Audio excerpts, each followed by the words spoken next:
Well, everybody, that was a really disappointing loss for your Denver Nuggets. This is In the Paint, Altitude Sports Radio's Denver Nuggets digital post-game show. I'm Dan Tanner, taking you through what we just saw down at Ball Arena between the Denver Nuggets and the San Antonio Spurs. It's over, folks. The Denver Nuggets have officially been eliminated from NBA Cup contention as the Spurs will move on to the final 8 teams to advance in the NBA Cup. The Nuggets lose their third straight home game in a row. I'm more concerned about the Nuggets losing their third straight home game than I am them getting knocked out of the NBA Cup. But as always, lots to get into here on the post-game show. Feel free to send me your comments, questions, concerns. I'd like to get to all of that throughout the show. We'll hear from David Adelman, get his post-game thoughts, and lots to react to here on the post-game show. This was a wild game, like probably the wildest game of the season so far for the Denver Nuggets, just as far as the back and forth and the peaks and valleys in this game were insane. So we'll just start with how this game started. The Spurs get the 139-136 win. This was not an overtime game. It was just a very high-scoring 4-quarter basketball game that the Nuggets lost by 3 tonight. So the first quarter, the Spurs score 41 points. Okay. That was the most points that the Nuggets had given up in any quarter so far this season to that point. Nuggets score 33 in the first. So the Spurs hold a 41-33 lead going into the second quarter. Now, the second quarter for Denver was outstanding. So the bench unit to start the second quarter was interesting. David Adelman switched it up a little bit. It was Jonas Valanciunas, Cam Johnson, Bruce Brown, Zeke Naji, and Tim Hardaway. They started the second quarter. Cam Johnson was actually the only starter to stagger with the second unit. Typically, we've been seeing Jamal Murray stagger with the second unit, and then they run the two-man game between Jamal Murray and Jonas Valanciunas, which caught me off guard a little bit because Jamal staggering with the second unit, and specifically the two-man game that he and Jonas Valanciunas have been running, has been very effective so far this year. So interesting decision there from David Adelman. I would love to hear if he's asked about that in his post-game press conference, because it was a little surprising. Now, I will say it worked. I mean, it must have been matchup based. Those are the answers I would like to get from David Adelman tonight. Just more curious than critical of that decision, because it did work, especially in that second quarter. They ended up using that same lineup in the fourth quarter. Was okay, but wasn't nearly as effective as it was in the second quarter. So, got a couple people on here asking, why is Zeke playing so many minutes? I will say this about Zeke. I thought he had a good stint to start the second quarter. He had a couple of offensive rebounds, had a couple of putback dunks, which I thought breathed some life into the Nuggets. And that really kind of him and the energy that Zeke Naji and Bruce Brown brought to that second unit to start the second quarter, I thought helped get the Nuggets back into this game. So Zeke was very good in spurts at the start of the second, and he was very bad at other points. There were a couple of plays where Zeke gets a pass and really bad turnovers, like didn't know where he was going with the ball, just kind of chucked it, and it was a turnover. So we saw a little bit of good Zeke tonight, and we saw a lot of bad Zeke tonight. I don't know what the other option for the Nuggets is right now. If you missed it, by the way, they sent Deron Holmes back to Grand Rapids. So, which was a little surprising to me. I think Adelman just wants to get him playing. I don't think he was planning on playing him a whole lot coming up here. But boy, that's going to be an interesting decision that David Adelman's going to have to really think about moving forward, because the amount of good that Zeke has given this team does not outweigh the bad. At least right now, so far. I know we're kind of early into the Zeke experiment this season, not overall, okay? We're very far into the Zeke experiment, since he's been a Denver Nugget. I get that. But with all of the injuries that are piling up this early in the season, I think David Adelman is trying to see if Zeke can work in any way, shape, or form. And he's had some good moments. Okay, I thought he had some good moments against the Memphis Grizzlies on Monday night. But, man, to me, he's too much of a liability out there. And he's really only – the problem with Zeke is he's very one-dimensional. Not really a good outside shooter. Can't hit the mid-range. He's really in there for rebounding and offensive putbacks, like we saw tonight, which he got a couple of them. But that's about it for Zeke Nnaji. He doesn't bring much more to the table than that, and he's an okay defender. If Zeke Nnaji was an elite defender, I would have a very different opinion on him playing as much as he is right now. But the problem is that he's just not. So I was a little surprised that the Nuggets sent DaRon Holmes back to Grand Rapids. A little surprised about that. And I'm going to be curious to see if after a couple more games for DaRon Holmes in Grand Rapids with the Gold, if they're going to decide to bring him back up, and who knows what they're going to do. I mean, I'm not saying it's going to be a Zeke for DaRon Holmes, but you can always bring him back up and, stash Zeke Nnaji at the end of the bench. So we'll see what happens there. But I am curious to hear Adelman's thoughts on a lot of that stuff, But I get it. I mean, I get your frustration, fans. I feel it too. And it's just one of those things that I do think, at least right now, that David Adelman is in an experimental phase, just trying to figure out what's going to work best while Aaron Gordon, Christian Braun are out. We saw Bruce Brown hurt his knee tonight. Now, good news. I think that happened in the second quarter. He did come back in the third. So good to see Brucey be able to get back into the game. I tell you what, the Nuggets cannot afford to have many more injuries over the next month or two. They just can't. If they want to stay in the upper echelon of the Western Conference standings, because they are a couple of injuries away, knocking on wood, from being very depleted and having to play guys like Zeke Nnaji big minutes. Hunter Tyson's going to have to get in there. Jalen Pickett, all of the end of the bench guys are getting close to having to have regular minutes if a guy like Bruce Brown were to go down. Or God forbid, Nikola Jokic is out. He hurt his left wrist tonight. Now, he did come back and played the rest of the game. He actually came out in the third quarter with a taped up left wrist. That's concerning.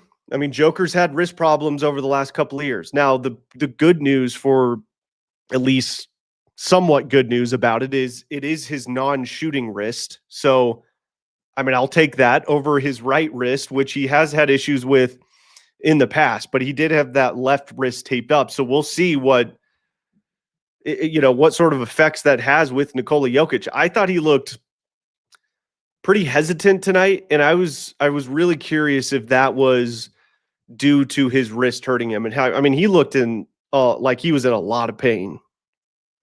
He was wincing quite a bit. Didn't seem like he was as aggressive on the defensive end after he hurt his wrist.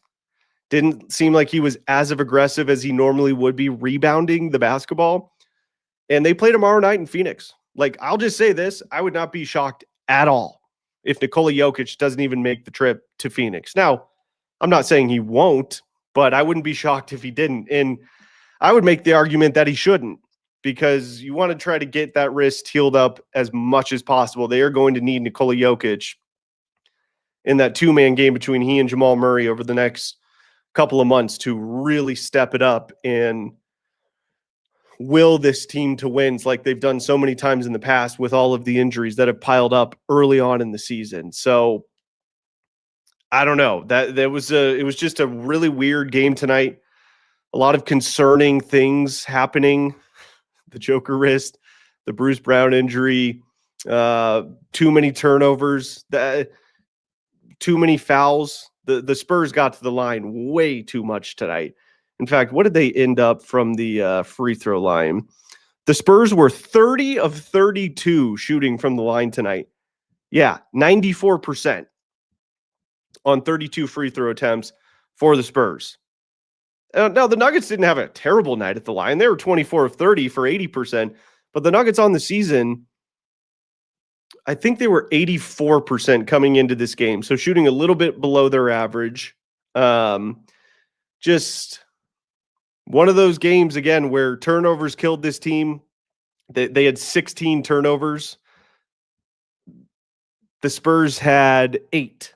So the Nuggets had double the amount of turnovers that the San Antonio Spurs had tonight. And if you lose by 3 and you get outshot at the free throw line, that's your ball game, everybody, unfortunately. Positive from tonight, a couple of positives. Cam Johnson, wow. This guy looks like a completely different player since he's come back from his bicep injury. And he's averaging, I think, close to 20 points a game over these last 5 games after coming back from his bicep injury after he really struggled out of the gate to start the season. So that's a positive. They're going to need Cam Johnson. They're going to need everybody to step up right now with the injuries that they're dealing with. But I thought Cam Johnson, I thought this was his best game by far in a Nuggets uniform. In fact, I thought Cam Johnson was the reason that they were able to stay in this game.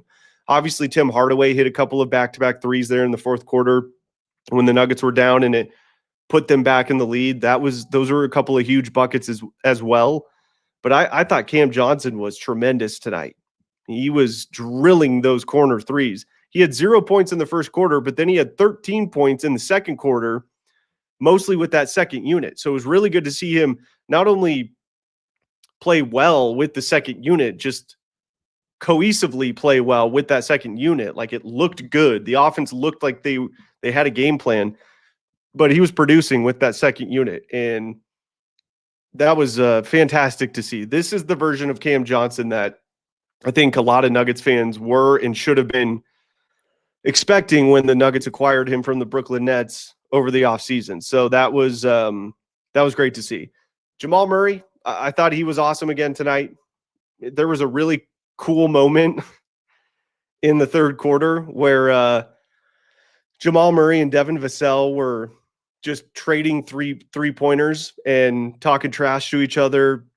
If you go to the Nuggets social media site on Twitter, they have a GIF of Jamal like reaction to Devin Vassell after he went down the court and hit a 3, and it was awesome. So that was just a cool competitive moment. 2 guys in the zone.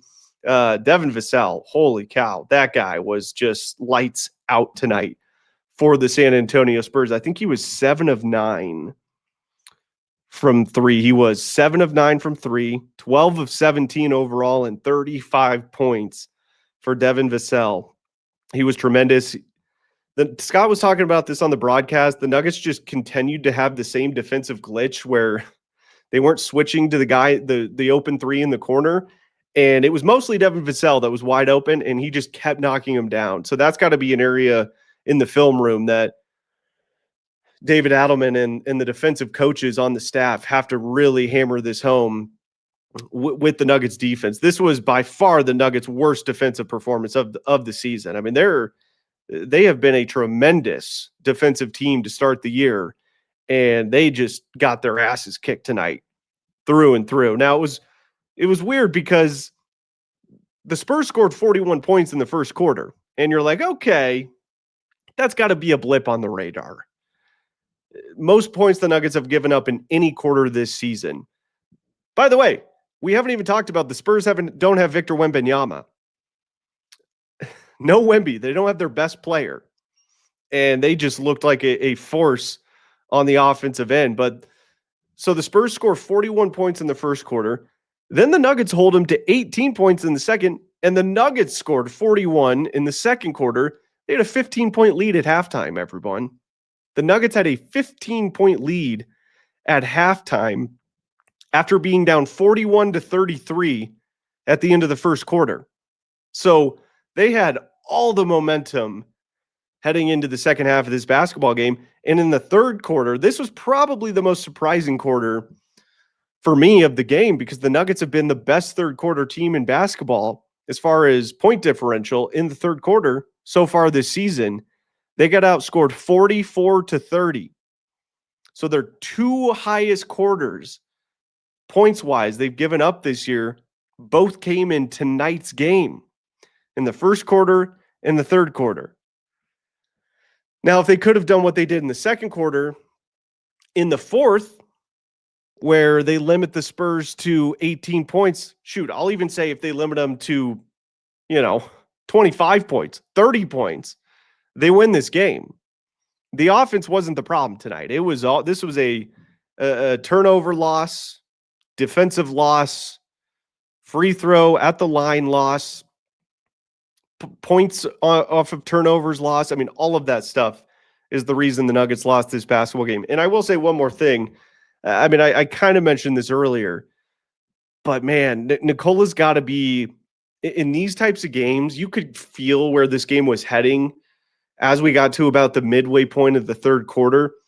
And I was really looking for Nikola Jokic to take over scoring the basketball. Now, to defend Nikola Jokic just a little bit, he had a lot of teammates that had it going. Cam Johnson, Jamal Murray, Peyton Watson, I thought was decent tonight. He had a much better first half than he did a second half. Tim Hardaway.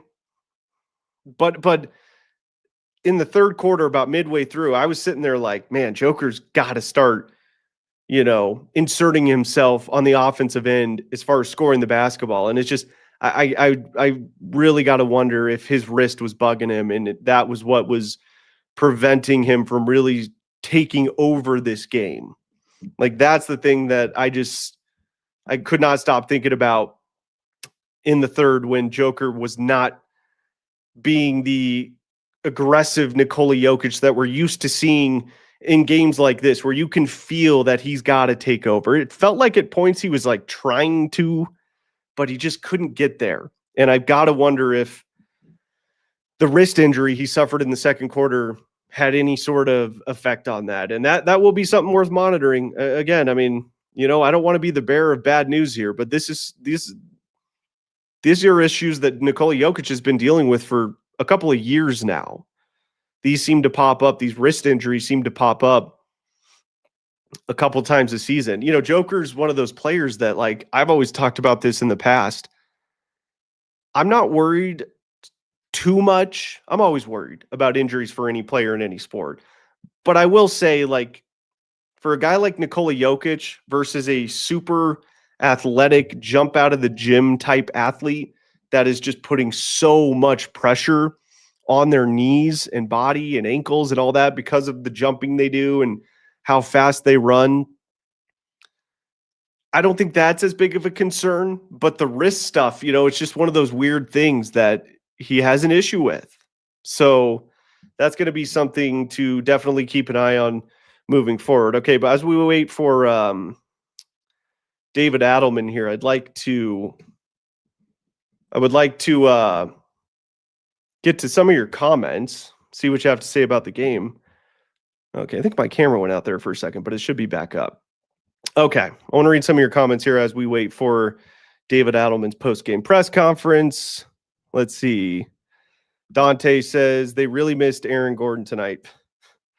Dante, they're missing Aaron Gordon every night, man. I mean, I get it, and you're not wrong. But they're missing Aaron Gordon's leadership. They're missing Aaron Gordon in the dunker spot. They're missing Aaron Gordon's three-point shot. He was fantastic last year from three. He carried that over early on in the season. I mean, shoot, he started it in game one. He was 9 of 10 from three against the Warriors in the first game of this season. So you're right. They're missing Aaron Gordon. There's no doubt about it. But I will say, Peyton Watson has done a pretty admirable job filling in for Aaron Gordon. I mean, he's averaging 17.5 points a game coming into tonight. He had started the 5 previous games. He was shooting 47% from three, was Peyton Watson over his last 5 games, which are the 5 games that he's been inserted into the starting lineup since Aaron Gordon hurt his hamstring. So I get it, but I feel like the Nuggets have the guys to tread water while Aaron Gordon's out. They just got to produce, and Peyton Watson has been doing that. But I didn't think he had a good first half, but he really slowed down in the second half of tonight's game, and just the Nuggets just couldn't get him open in the corner like we've seen at various points throughout these 5 games where he's been inserted into the starting lineup. But you're right. Aaron Gordon's missed. Christian Brown is missed. And I think, let me put it this way. Another way Aaron Gordon is missed is, yes, Peyton Watson has been very good filling in for him, but that's taking him away from the bench unit. So I guess you could say it that way too. And that's a problem. It just is. This team's going to have to be able to figure out ways to win basketball games while this team is injured. All right, we've got the Adelman press conference up here. So let's hear from the head coach of the Denver Nuggets and see what he has to say about the Nuggets' loss to the San Antonio Spurs.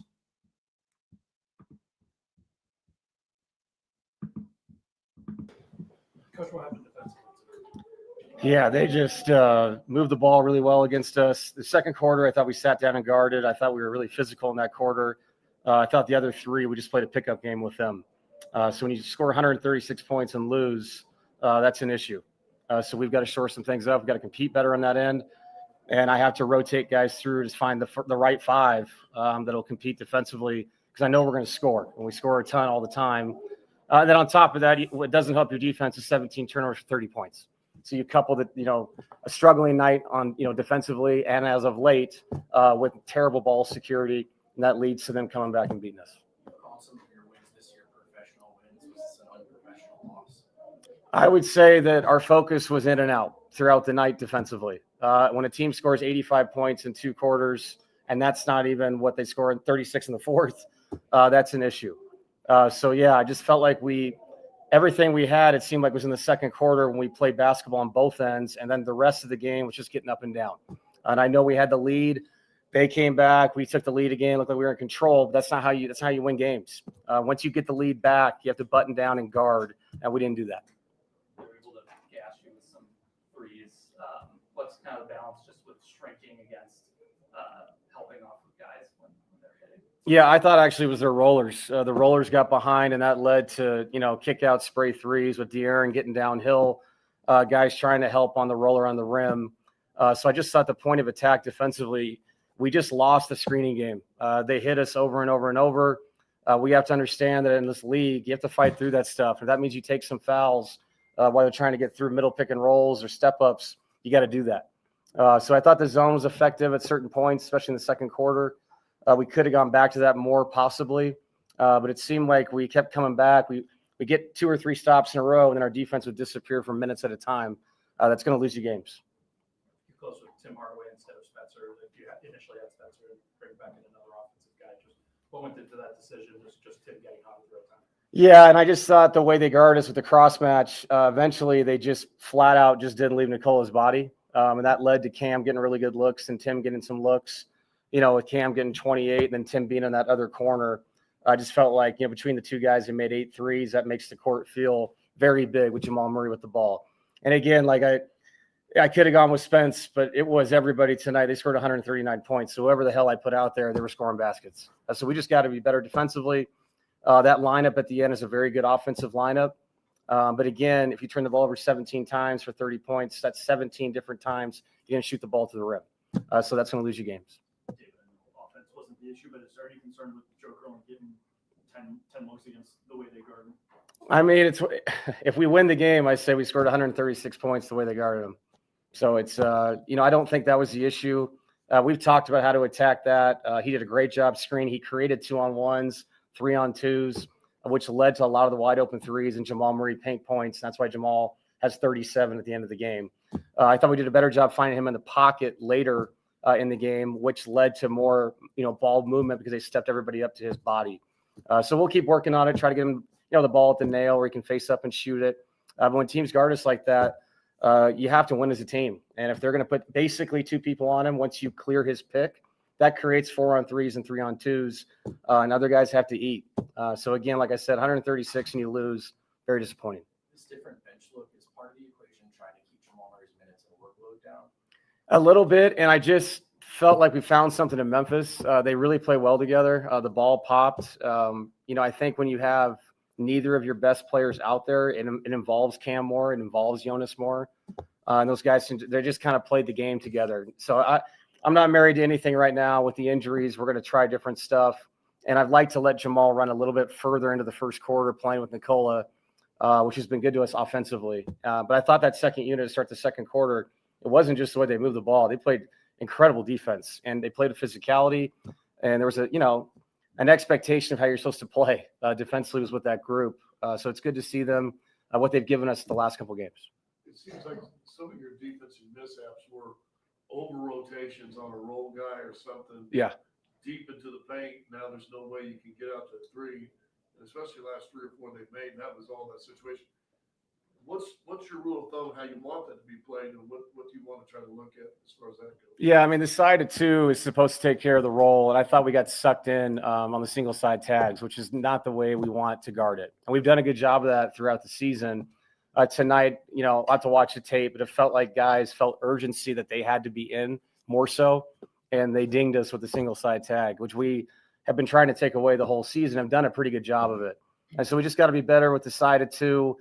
That person has to be in to help Nikola, at the rim, as opposed to them creating that 2-on-1, 3-on-2 with the roller. We had some mistakes tonight.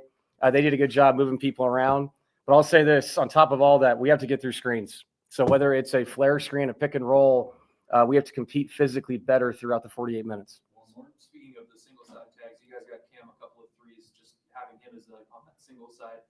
Is that a look you guys are trying to go to get him more looks, or is it spacing for Nikola and Jamal? What's kind of the process, I guess, for that? Yeah, it's one of those things. If we win the game, I'm saying, well, that's why Cam got those shots, because of the way they guarded Nikola. But yeah, we definitely are trying to use Cam in different ways. Tonight it was a lot of them bringing a second, then a third body to Yoke. I thought Peyton Spencer did a good job of flooding around the baseline, which takes a man away from Tim and away from Cam, and that creates open shots. And we were 16 to 39 from 3. All these offensive stats are shiny, and you still lose the game. So we have to, we got to grow up and compete defensively. And again, I know we're going to score. Very talented team. But moving forward, as we're looking to make this tournament at the end of the year, things have to trend better on that end. All right, there is Nuggets head coach David Adelman's post-game press conference after the Nuggets fall to the Spurs 139 to 136. Interesting there. So I was curious about why he decided to start Cam Johnson with the second unit to start that second quarter, because like I said earlier, we've seen Jamal Murray in that role for the majority of the season. And you heard Coach just say it. They found something in Memphis that he liked. And the two-man game between he and Jonas, he liked. And he also said he wanted to play Jamal deeper into the first quarter so that he gets more time with Jonas Valanciunas. Or with Nikola Jokic, excuse me. Jamal Murray and Joker more in the first quarter. And then you've got the stagger of Cam Johnson with the second unit and the two-man game between he and Valanciunas to start the second. I mean, look, I don't have a problem with that because it worked. That second unit to start the second quarter was phenomenal. And Cam Johnson, after scoring 0 points in the first quarter, had 13 points in that second quarter, the majority of those with the second unit. So, look, that's not the reason they lost this game. You heard the reasons they just lost this game. I mean, Adelman, that was a great line there at the end. All of our offensive stats are shiny, and we still lost the game. I mean, that's what he just said. That goes down to turnovers, defense, over rotations. I was talking earlier about the guy wide open on the single side. They call it the single side tag, wide open. And that's when the Spurs killed them at the end of this game. So he's aware of it. You heard Scott Hastings just asked him the question about it. He's aware of it. He said they've been doing a pretty good job on that so far this year. And that's just something that they're going to have to get into the film room and figure out. But they're getting on a plane tonight, everybody. So, and Vic Lombardi actually just tweeted this out. And it's a really good point from Vic. So Vic says, this loss actually burns me more than the Sacramento or Chicago losses. They had 3 days off, 18-point second half lead, third straight home loss, and then they have a back-to-back tomorrow night in Phoenix. Yeah, that's a good point that I hadn't brought up yet. This, for as daunting as the Nuggets schedule has been so far, just not even necessarily the opponents they've played, but just the number of games in such a condensed amount of time. This was their first like legit sort of 3 days off rest type of break that they've had so far this year. So I was expecting the Nuggets to come out tonight and just hammer the Spurs. And that's not what happened. And credit the Spurs. They came to play tonight. I will say, and Marlo and Scott Hastings were mentioning this on the broadcast, Wemby is out, and they weren't trying to make it seem like they're a better team without Victor Wembanyama, because trust me, they're not. But the style they play is much different when Victor Wembanyama is not in there. They space the floor more. They're more of a run up and down the court, try to run you out of the gym. And they should be. I mean, Dylan Harper and De'Aaron Fox has to be the fastest backcourt duo in the entire NBA. I mean, both of those guys are lightning quick. So I get the game plan, and it worked. You know, the Spurs just did what the Nuggets tonight, what the Nuggets used to do to opposing teams in Ball Arena, specifically in the George Karl, Carmelo Anthony era, where they would just run teams out of that place all night long. They were running up and down the floor. Now, that strategy didn't work out so well in the playoffs, and the style of offense the Nuggets play now works much better in the playoffs, obviously, because it led them to a championship. And they've had much better success in the playoffs in the Jokic era. But man, that they gave the Nuggets a little taste of their own medicine, the old Nuggets, because this current Nuggets team, like, they have the ability to do that, but they're at their best when they're playing at a slower half-court pace, because Nikola Jokic can just slice up defenses like nobody's ever been able to in NBA history. So trust me, I'm not saying the Nuggets need to become a run and gun style of offense, but that's exactly what the Spurs did to the Nuggets tonight. All right. I want to get to a couple of more of your comments before we get out of here. I'm just curious if anybody else has talked from the Nuggets, and I just want to see if anybody else has been posted. Yeah, they've got, let's see, got Jamal Murray and Cam Johnson. Let's hear from Cam Johnson. He had a really good night. We haven't heard from him yet this year. So we'll play Cam Johnson here, and then I want to get to some of your comments before we wrap up the show. But let's hear from Nuggets forward Cam Johnson after they lose to the Spurs tonight in Ball Arena. Kind of the impulse or the instinct that the defenders have in those situations that gets them caught? Protect the basket. You know, you see a big rolling 7-footer rolling towards the rim. You don't want to just leave him there. And then obviously with a guard like Fox, who's able to kind of hold the defense is kind of the main thing. You know, you try to put ball pressure on that guy so that he can't see the passes or, you know, make him to make a quicker decision or rush him. But when you have good guards like that are able to just be patient, can't really speed them up, and they're able to kind of pick you apart a little bit. And that single side tag is just, you know, just trying to protect the basket a little bit. They're both quick guards too, right? Like Yeah. They can really stretch the defense in that way. Like what type of challenges and how do you kind of counteract that, I guess, going forward? I mean, I think a big part of it is just bothering the ball. Obviously, I have to go back and watch this one over again, but a big part of it is bothering the ball handler so that he doesn't see those passing lanes. When you're shooting, you're seeing things better, feeling better, overall shooting better. Yeah, I mean, everybody knows it's a rhythm thing. I tell you guys all the time. Sometimes they go in, sometimes they don't. I told you when I was missing. I'll tell you when I was making them. But yeah, it does feel good to see them go down and kind of get the rhythm, and the feel is getting better. So. Anything special change, or just this is it? No, just working. Yeah, just working at it. 17 turnovers for the team tonight. I know a couple of those happened down the stretch too. Just where do you think the team needs to improve in terms of the process? Yeah, I mean, taking care. I mean, I had a horrible one where I just threw it away. Then another one off of a handoff that was just boneheaded and can't have them. And you know, those are kind of haunting me a little bit, and you know, keep me up a little bit tonight. 30 points off of them too is a big reason why we lost today. Is this one of those situations where you're glad to have a game tomorrow to, kind of force to move past it? And is there Absolutely. anything extra in it for you going back to the Nuggets? I mean, it's always fun playing there. Spent a lot of time there, and still a lot of people that I know pretty well over in that building. But again, another NBA game, one that we need. I'm more focused on what we're doing as a team and bouncing back from this loss. Yeah, you've been with Nicola for a couple of months now. Can you just talk about what kind of teammate and kind of leader he is in the basketball? He's a great teammate, man. He's always picking people up. He's able to do so much on the floor. He's so unselfish. And I'm learning how to maximize those minutes when I'm on the floor with him. But, just a guy that really at the end of the day doesn't care about anything but winning these games. All right, there he is, Nuggets forward Cam Johnson. Yeah, that was cool to hear DMAC ask the question, what's gone into the shooting. It's just kind of the way it goes sometimes. And heard a lot of people talking about that towards the beginning. David Adelman said this a ton at the beginning of the season when Cam Johnson was struggling shooting the basketball. He's just like, look, man, he's a great shooter. He's just in a funk right now. They're going to start going in. Well, we're starting to see him go in. So that was a massive positive takeaway for me from tonight's game, was to see Cam Johnson just light it up tonight. I mean, that, like I said earlier, I thought that was his best game of the year, bar none.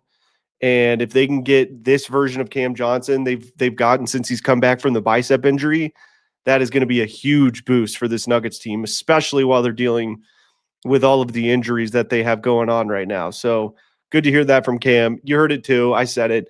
The turnover, 17 turnovers, 30 points off of those turnovers. I remember a couple years ago, Michael Malone would talk about, I believe the number was like right around 15 points per game off of turnovers is like where they wanted their max to be.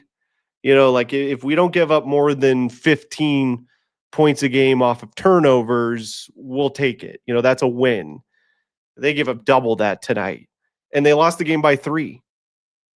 And they got outshot at the free throw line. Now, credit to the Spurs. I mean, come on. They hit 30 of 32 free throws.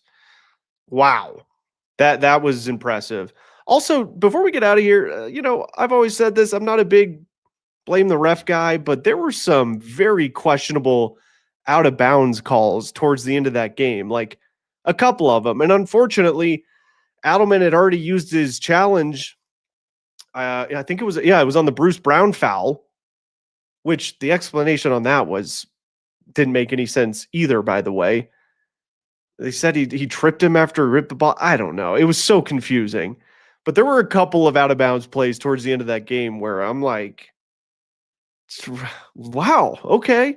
You saw Hardaway and Joker just lose their shit on one of them. And they didn't have a challenge, and Adelman's looking up at the Jumbotron, screaming at the ref.